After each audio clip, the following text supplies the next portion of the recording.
నమస్తే రవి సార్. నమస్తే అండి. సార్, సలార్ మూవీ రిలీజ్ అయిన దగ్గర నుంచి కూడా ఫ్యాన్స్ ఎక్స్పెక్టేషన్స్కి రీచ్ అయిందని ఫ్యాన్స్ చెప్తున్న విషయం. అలాగే ప్రభాస్ కటౌట్కి తగ్గ సినిమా వచ్చిందని వాళ్ళు చాలా హ్యాపీగా ఫీల్ అవుతున్నారు. సో ప్రశాంత్ నీల్ ఫ్యాన్స్ ఎక్స్పెక్టేషన్స్కి రీచ్ అయినట్టేనా? మీరే చెప్తున్నారు కదా ఇన్ని కలెక్షన్స్ అంతా. ఇప్పుడు హ్యాపీ వాళ్ళకే కాదు, సినిమా తీసిన వాళ్ళకి కూడా హ్యాపీ, చాలా ఎక్కువగా డబుల్ ట్రిపుల్ హ్యాపీగా ఉంటాం ఇక్కడ.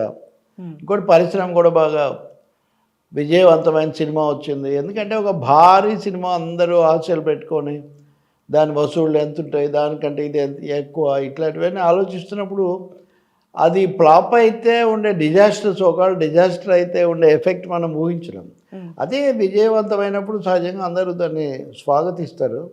ప్రభాస్ విషయానికి వస్తే ఆయన ఆది పురుషు, అంతకుముందు గత ఏడాది వచ్చిన రాధేశ్యామ్ కూడా బాగా డిసప్పాయింట్ చేసినట్టు లెక్క. రాధేశ్యామ్కి చాలా బిల్డప్ ఇచ్చారు. ఆది పురుష్ విషయంలో అనేక కాంట్రవర్సీస్ అవి నడిచాయి. బాహుబలి 2 అవి అయిన తర్వాత ఇంకా ప్రభాస్ వెనక్కు తిరిగి చూసుకోవడం అనుకున్న పరిస్థితి నుంచి, అంటే ఇంత భారీగా లార్జర్ దాన్ లైఫ్కి పెంచిన తర్వాత దీన్ని నిలబెట్టుకోగలుగుతాడా లేదా అని ఒక పెద్ద సందేహం ఉండింది. వరుసగా 2 సినిమాలు దెబ్బతినటంతో అది ఇంకా బలపడుతున్న సమయంలో ఇప్పుడు సాలార్ వచ్చి ఆ అనుమానాలన్నీ పటాపంచలు చేసింది. తెలుగు సినిమాలోనే కాదు, భారతీయ సినిమాలో కూడా ప్రభాస్ చాలా టాప్లో ఉంటారు అనేది ఇంకా రుజువైపోయింది. ఇంకా అందులో రెండో సందేహం లేకుండా. పైగా ఆయనకి ఇప్పుడు చేతిలో ఉన్న సినిమాలు కూడా 2-3 అట్లాంటివి ఉన్నవి. 2040 ఏదో ఉంది, 40 కాదు ఇంకా చాలా ఎక్కువ. నాగ్ అశ్విన్ తీస్తున్నటువంటి సినిమా, ఇంకా కొన్ని ఉన్నాయి. అసలు ప్రభాస్ తెలుగు వాళ్ళకి అందుబాటులో ఉంటాడా లేదా అనే ఒక ఇదివరకే ఉంది ఆ పరిస్థితి. సాహో వచ్చినప్పుడే అది మరింత పెరిగిపోతుంది. ఇంకోటి, ఈ రేంజ్లో సినిమా తీసేటప్పుడు ఆ లీడ్ ఫిగర్, లీడ్ హీరో తప్పకుండా అష్యూరెన్స్ ఇవ్వగలిగిన హీరో అయి ఉండడం అనేది వ్యాపార కోణంలో చాలా ముఖ్యం. సో ప్రభాస్ దాన్ని డిఫరెంట్ రోల్స్లో, ఇప్పుడు సాహో అనేది ఒక detective type of film, Radhe Shyam అనేది ఒక రొమాంటిక్ ఆస్ట్రాలజర్ ఏదో అట్లాంటి ఫిలిం అది. ఇంకా ఆదిపురుష్ పూర్తిగా భిన్నమైన జానరు. ఇది మళ్ళీ కన్నడలో ఈ మధ్య మనం చూస్తున్న ఒక డిఫరెంట్ జానరు. ఇన్ని రకాల్లో కూడా ప్రభాస్ నిలబడటము అన్నది అది ఒక పెద్ద విశేషం. అంటే అంతకుముందు ఏదో ఒక డార్లింగ్ లేకపోతే ఒక తరహా వేషాలే వేస్తాడు అని ఉన్న దాని నుంచి పెద్ద బిగ్ మేక్ ఓవర్ అని మనం చెప్పాలి. అంటే ఇంక he can fit any role అనే ఒక ఇంప్రెషన్ వచ్చేస్తుంది ఇప్పుడు. అది ఇండస్ట్రీకి చాలా అవసరం. ప్రేక్షకుల అభిమానులు అంటే సరే, ప్రేక్షకులు అల్ప సంతోషులు, తమ హీరో సినిమాకు ఒక మేరగాడిన సంతోషిస్తారు, లేకపోతే తర్వాత సినిమా బాగుంటుందని చూస్తారు. But cinema is not just audience oriented కదా, ఇట్స్ ఎ బిగ్ బిజినెస్. అందులో ఈ రోజుల్లో 100 కోట్లు ఖర్చు పెడుతున్నారు కాబట్టి. సో సాలార్ అనేది ఇండస్ట్రీకి పెద్ద రిలీఫ్ కింద లెక్క. రిలీఫ్ అండ్ రిజాయిసింగ్ అంటారు చూడు, అటువంటి అకేషన్. కంపారిటివ్గా ఇటీవల కాలంలో జవాను, అంతకుముందు ఇంకో సినిమా, వాటితో చాలా సంచలనం సృష్టించిన షారూఖ్ ఖాన్ ఢమ్కీని కూడా కాదని, ఇది దాదాపు ఎక్కడా దరిదాపుల్లో లేని కలెక్షన్స్ రావటం అనేది పెద్ద, రేవంత్ రెడ్డి అన్న డిసెంబర్ మిరకిల్ అని అట్లాంటిది అనుకోవాలి. సార్, అయితే ప్రభాస్ అంటే 100 కోట్ల రెమ్యునరేషన్ తీసుకున్న హీరోగా ప్రభాస్ ఉన్నాడు. ఇప్పుడు తర్వాత నెక్స్ట్ ఇంకా ఈ మూవీస్ ఇవి మనం చూస్తుంటే 200 కోట్ల రెమ్యునరేషన్కి చేరబోయే హీరో అని కూడా. ఎన్ని 100 కోట్లను తెచ్చుకునేవాడిని వాళ్ళు, అవేం పెద్ద వాటితో మనకు పబ్లిక్ లేదా ప్రజలకు అది పెద్ద ఇది కాదు. బట్ అది జరగవచ్చు. హీరో రేంజ్ పెరగడం అనేది ఆ ఇండస్ట్రీ యొక్క రేంజ్ కూడా పెరగవచ్చు. మిగతా వాళ్ళ దాన్ని బట్టే ఉంటుంది. కానీ ఇక్కడ ప్రధానమైన విషయం ఈ విజయానికి దారితీసినటువంటి నేపథ్యం, దాన్ని నిర్మించిన హోంబలే ఫిలిమ్స్ అనేది, అది ఏర్పడినటువంటి తీరు. చిన్న పరిశ్రమ, కన్నడ చిత్ర పరిశ్రమ అనేది దక్షిణ భారతంలో కూడా చిన్నది. తెలుగు అనేది రిచెస్ట్ అంది. వాస్తవానికి తమిళ సినిమా వీటన్నిటికీ మాతృక లాంటిది, మదర్ ఆఫ్ సదరన్ ఇండస్ట్రీ. ఒక విధంగా ఆల్ ఇండియా ఇండస్ట్రీలో కూడా ముంబై, మెడ్రాస్, ఇప్పుడు చెన్నై అంటున్నాం అనుకుంటే, తెలుగు వాళ్ళు ఖర్చులో కానీ సినిమాల సంఖ్యలో కానీ కూడా దాన్ని దాటిన పరిస్థితి ఒకవైపు ఉండింది.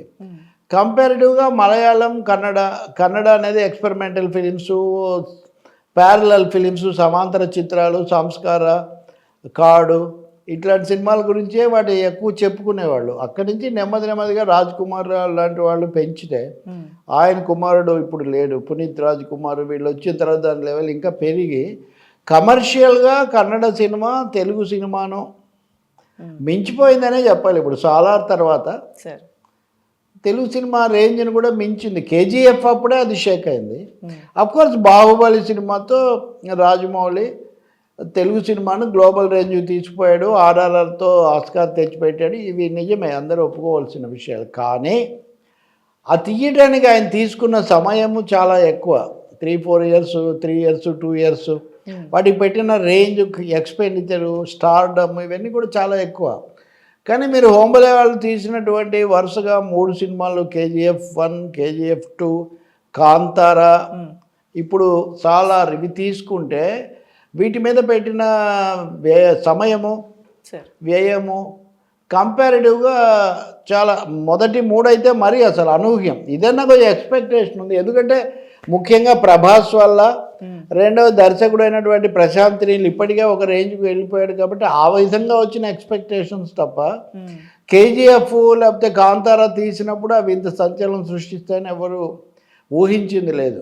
KGF కంటే ముందు మన హోంబ్లే ఫిలిమ్స్ వాళ్ళ చరిత్ర చూస్తే ఆ ఫస్ట్ ఫిలిం దెబ్బతింది.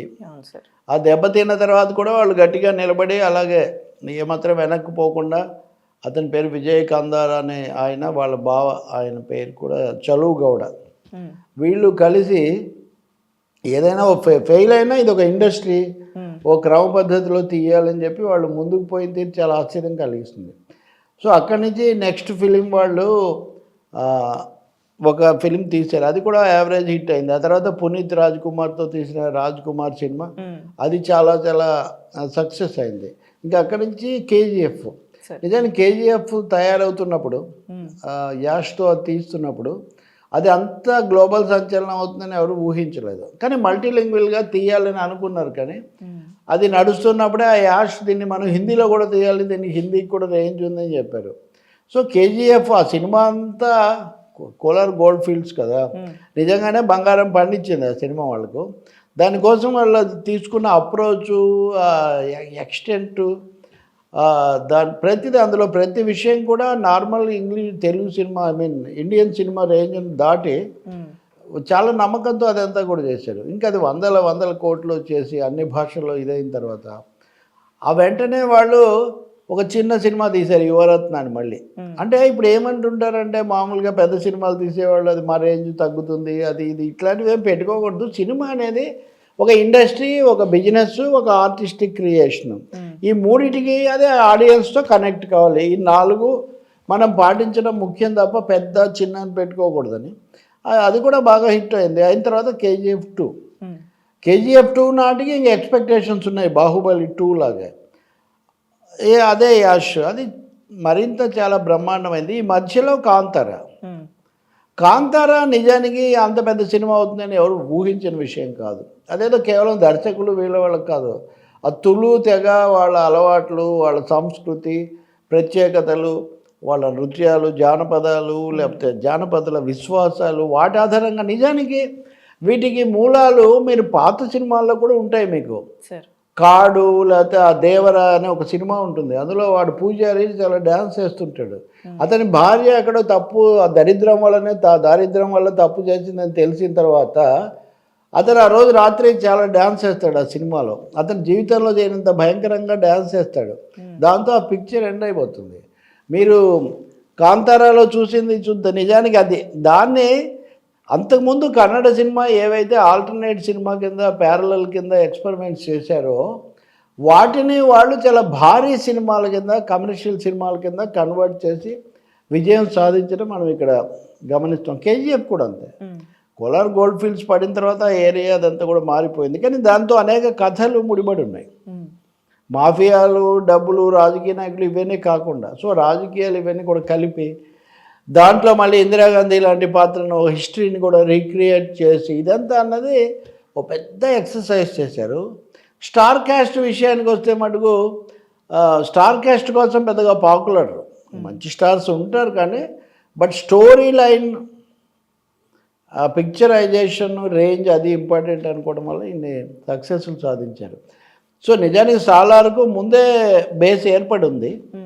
దాన్ని ప్రభాస్ లాంటి స్టారు, ప్రశాంత్ నీల్ తీసుకున్న శ్రద్ధ, ఆ తర్వాత అటుపక్కన దాదాపు ఈక్వల్గా ఉండగలిగినటువంటి అతను పృథ్వీ సుకుమార్ ఉండటం, ఇవన్నీ కలిసి ఆ సినిమాను మొదటి రోజు కాదు, అడ్వాన్స్ బుకింగ్లు అప్పుడే ఈ సినిమా అడ్వాన్స్ అయిపోతుందని అందరికీ అర్థమైపోయింది. సో డెఫినెట్గా it is a great success. Sir ఇప్పుడు సలార్ మూవీ కలెక్షన్స్ విషయానికి వస్తే నైజాం ఏరియాలో సెకండ్ ప్లేస్లో ఉంది సార్, రికార్డ్స్ బ్రేక్ చేసిన, అంటే RRR కన్నా నెక్స్ట్ ప్లేస్లో ఉంది. RRR 23 కోట్లకు పైగా వసూలు చేస్తే ఫస్ట్ డే కలెక్షన్స్ కోసం సార్ నేను చెప్తుంది, ఇది 22 కోట్ల పైన కలెక్ట్ చేసింది. సో అంటే ఇప్పుడు ఇందాక మీరన్నట్టుగా డిఫరెంట్ జోనర్లో ప్రభాస్ చేస్తున్నాడు కాబట్టి ఇంకా నెక్స్ట్ మూవీస్ అన్నీ కూడా ప్రభాస్ మళ్ళీ అంటే లవర్ బాయ్లా ఫ్యాన్స్ చూస్తారంటారా? ఈ జోనర్లో ఉంటే ఎక్కువగా కనెక్ట్ అయ్యే అవకాశాలు ఉంటాయంటారా? లక్ష్మి, కలెక్షన్లు, రెమ్యూనరేషన్లు ఇది ఒక భాగం. ప్రేక్షకులకు సంబంధించినంత వరకు తాము ఇష్టపడేటటువంటి నటీనటులు, మరీ ముఖ్యంగా స్టార్ హీరోస్, వాళ్ళ పర్ఫార్మెన్స్ ఎట్లా ఉందని వాళ్ళు చూస్తారు, కానీ వాళ్ళేమీ ఇమేజ్లో బంధించి ఇలాగే ఉండాలి ఇలాగే ఉండాలని అనుకోరు. ఆదిపురుషులో కూడా రాముడుగా వస్తున్నాడు అంటే ప్రేక్షకులు ఆనందంగానే ఉన్నారు, కానీ దాన్ని తీసిన తీరు అది మామూలుగా భారతదేశంలో ఉన్న నేపథ్యాన్ని కుదరకపోవటం వల్ల వాళ్ళు దాంతో లేకపోయారు. కానీ లేకపోతే అదేం లేదు. ఎన్టీఆర్ కంటే పెద్ద ఉదాహరణ ఎవరు ఉంటారు? బృహన్నలో వేషం వేసిన ఎన్టీఆర్ వేసిన సినిమా కూడా సూపర్ డూపర్ హిట్ అయింది. దేవదాస్ లాంటి సినిమా వేసిన నాగేశ్వరరావు అంత విషాద పాత్ర తర్వాత మిస్సమ్మలో కామెడీ చేస్తే ఆ సినిమా హిట్ అయింది. చెప్పాలంటే ఇలా కాంట్రాస్ట్ ఉన్నవి ఎన్నో ఉన్నాయి. రాజ్ కపూర్, లేకపోతే దిలీప్ కుమార్, వీళ్ళందరికీ కూడా ఇలాంటి కథలు ఉన్నాయి. అది ఇక్కడ సమస్య కాదు. తీసిన దానికి న్యాయం చేస్తూ పండించటము, అది తప్పకుండా హృదయాలకు అటాచ్ కావటం అనేది ఇక్కడ చాలా ఇంపార్టెంట్. కన్నడ సినిమాల్లో మనం చూస్తున్న ఒక పెద్ద విశేషం ఏమంటే, అన్లైక్ బాహుబలి లేకపోతే ఇట్లాంటి సినిమాల మీద కాకుండా కేవలం గ్రాండ్యూర్ మీద లేకపోతే భారీ క్యాన్వాస్ మీదే ఫోకస్ చేయటం కాకుండా కొంత కల్చరల్ కనెక్టివిటీ మీద కూడా శ్రద్ధ పెట్టడం. తమ ఏరియా, తమ సంస్కృతి, తమకున్నటువంటి నమ్మకాలు వాటితో ముడిపెట్టి తమతో కలిసిపోగలిగినటువంటి నటీనటులను పెట్టి దాన్ని పండించటం, కొంత ముతకదనం కూడా దాంట్లో. అంటే ఇంకా ఇంకా బాగా పెట్టాలి. ఇప్పుడు బాహుబలి ఉంటుంది అనుకోండి, బాహుబలి ఎందుకు అంత హిట్ అవుతుంది అంటే ద యూనివర్సల్ అప్పీల్.